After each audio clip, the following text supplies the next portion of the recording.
Some tragic news coming in. At least 7 people have been killed after a luxury bus caught fire in Haveri in North Karnataka. Now, the bus was on its way from Bangalore to Mumbai and the diesel tank went up in flames after the bus hit a divider. There were 49 passengers on board. For more on what took place, we'll go across to Radhika Iyer. She joins us on the phone line. Radhika, eerily similar to that previous accident that took place, but in this one, fortunately, most of the passengers could be saved.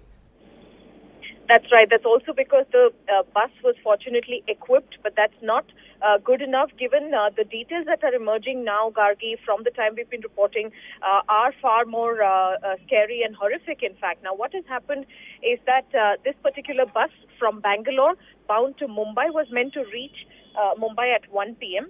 But at around 3 a.m. when they reached Haveri and crossed Haveri near the Varda bridge, about 200 meters from the Varda bridge on top of the Varda river, is where this bus hit a divider and then continued to move ahead. And the driver apparently did not know that the bus was on flames from the rear side.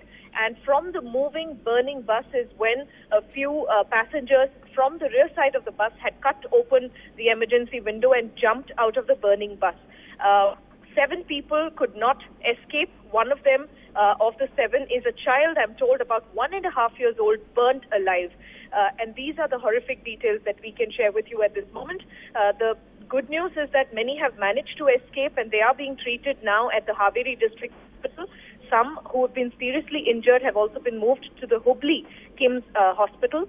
We've been speaking to the authorities there and also the police, who say that at this moment they're trying to get an account of the driver, whether he was too overworked, whether he was sleepy at the time he hit the divider, or whether the road was narrow, or whether he was, like it happens in all incidents or accidents on the highway, asleep or was speeding, rather over-speeding. These are some details that the driver needs to give an account of once he's been treated at the Haveri District Hospital, and his arrest is imminent at this moment. What I can also share with you now is that National Travels, a privately run travel company, is owned apparently by an MLA here in Karnataka.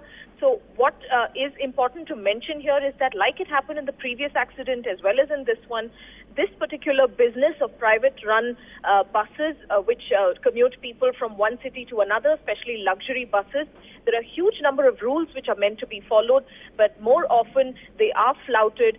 This particular business in Bangalore itself, for example, has grown by about 5 times in the last 15 years. Several MLAs are involved in this particular business where they have their stake, and it seems that from the time of purchase of buses to getting permits to having 2 drivers minimum for long distance journeys, the rules are simply flouted. And the most common or rather the blatant misfire here is that the drivers are at all times overworked.